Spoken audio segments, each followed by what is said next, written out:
Let me pull up this story from Reuters. Here's the good news, everybody, from Reuters.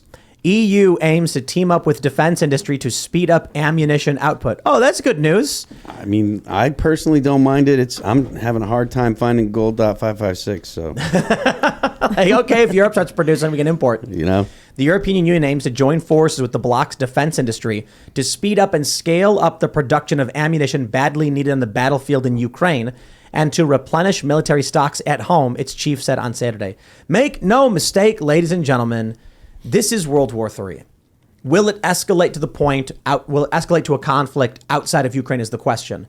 But NATO and Russia are fighting, and other countries, I believe, are soon to be involved. China may start, even Zelensky's warning about this. China could team up with Russia, and then it's World War III. It's like, oh, okay. If China does, they're not going to say that's the start of World War III. They're going to say the Ukrainian invasion was the start of World War III. They're going to argue that the Euromaidan protest was the start of World War III. So we're in the forest right now, man. I'll just say this. Seeing a story, this was like people were sharing it around like crazy, actually from a week ago. Seeing a story where Europe is going to start mass producing bullets, I'm like, yeah, they're getting ready for war. We're going to see other manufacturing too, and we're going to see the U.S. shipping more of the stuff in. So short-term good news, if you invest in like Lockheed or Northrop Grumman, actually, I'm going to check that right now.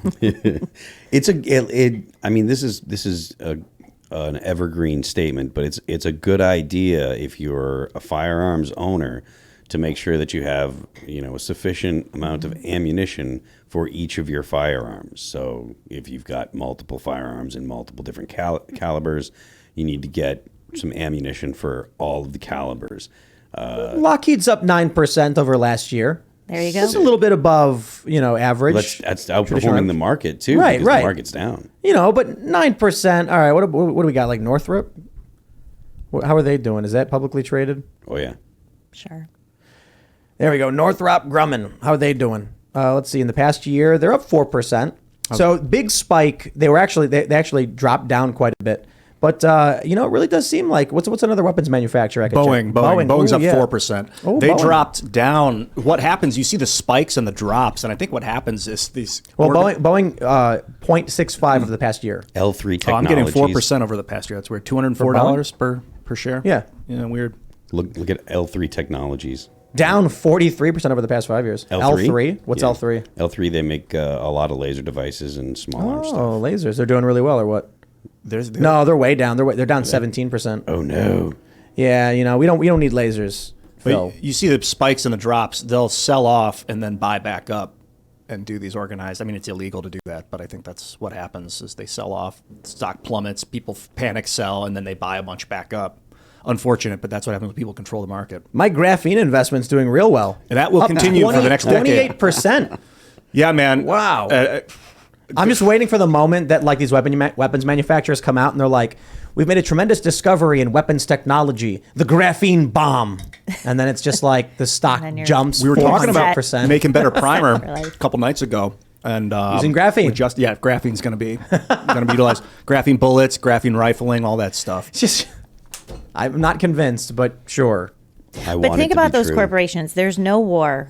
Okay, we're out of the Middle East. The war, nobody really believes in war and terror. There's nothing really looming. What happens to those corporate? I mean, these are huge. They're still making the same products. You have a huge military. You've got so many people invested in foreign war in the military, but there's nowhere to go. So what do? Well, you get a clown like Zelensky and you pump him up as some sort of savior, and you let this, for years, Putin obviously is a bad guy, but he's not the worst enemy that we have.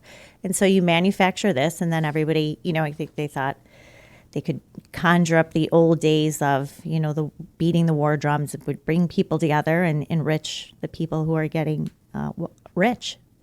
Zelensky is literally a clown.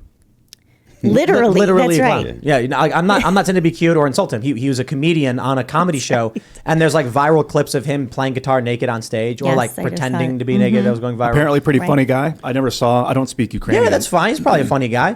And he was he played a character on a TV show about a comedian that became president or something like that, and then he became president, and it's just like. And deep down, he wants to be loved. All actors do. This obsession with being liked, which is why I think we could make a hero out of him if he ends this war. If there's enough public support for it, he would throw his life at it. it works for him as the puppet candidate because he can speak.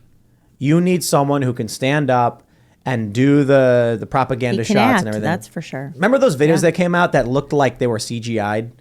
It's like he would, like the trees weren't moving behind him, and then they're like, "No, those are real. It's just the lighting is weird because, but they put spotlights on them, and it's like, yo, the trees aren't moving either." People believe that stuff.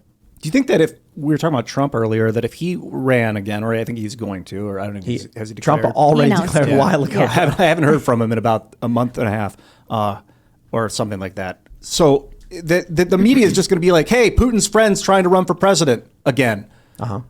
We can't let him. We can't let Putin's buddy get president, or he'll give Russia to all of Europe." And how can that possibly be overcome? The liberal economic order's stranglehold on the media is so Like just shows so like this. guttural. You think? Share this show with your friends if you think the liberal media is bad. He does have a point.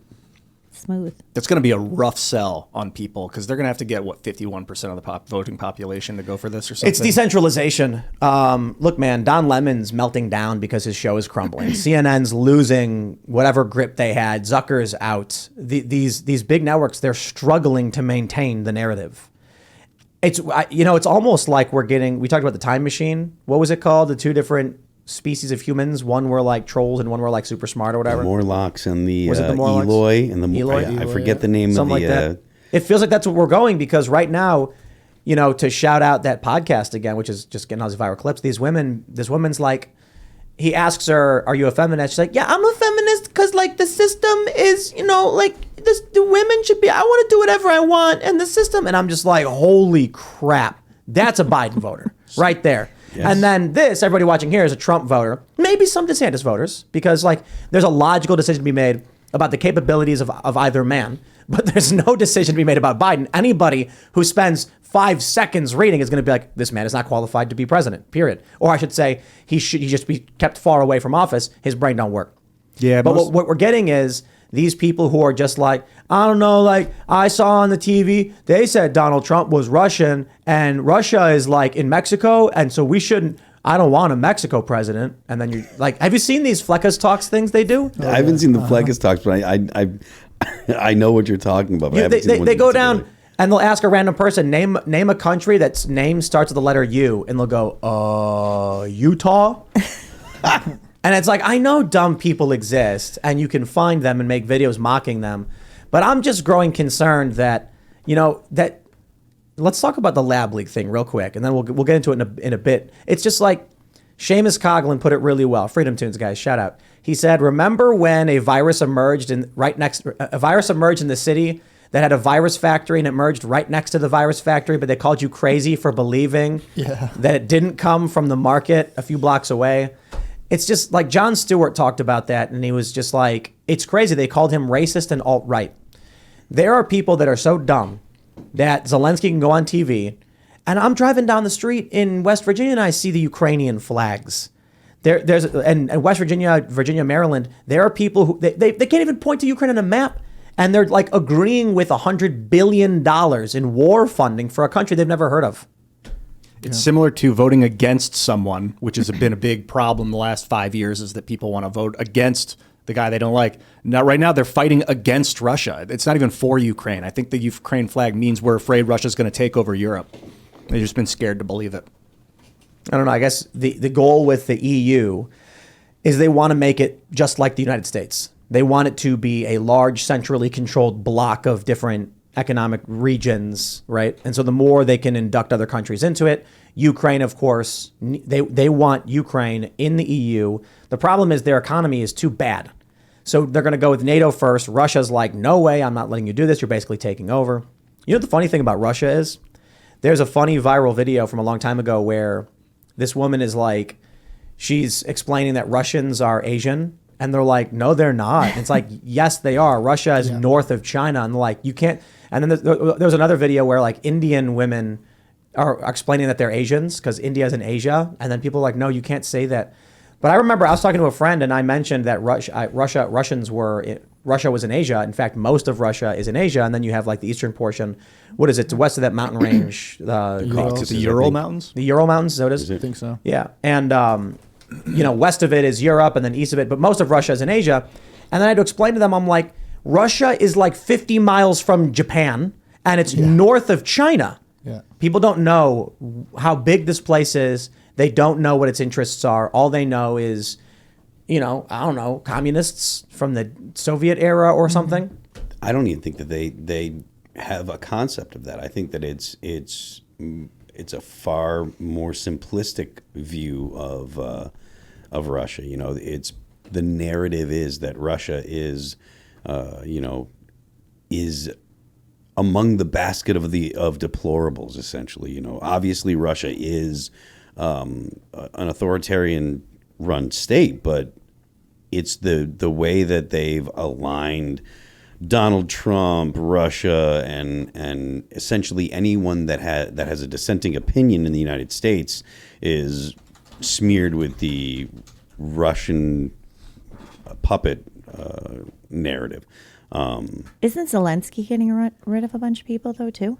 What Hasn't do he you mean? purged some of his leaders, defense ministers or finance ministers?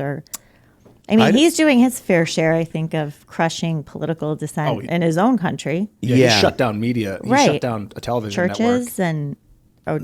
I believe churches associated with Russia. Yeah, Russian Orthodox. Right. Yeah. So, yeah. Which obviously that's stuff that the media in the U.S. doesn't want to talk about because it's illiberal behavior, and they want to paint Zelensky as a democratic government that we can rely on as a stable partner, and they ignore the fact that Ukraine was one of the most corrupt countries in Europe.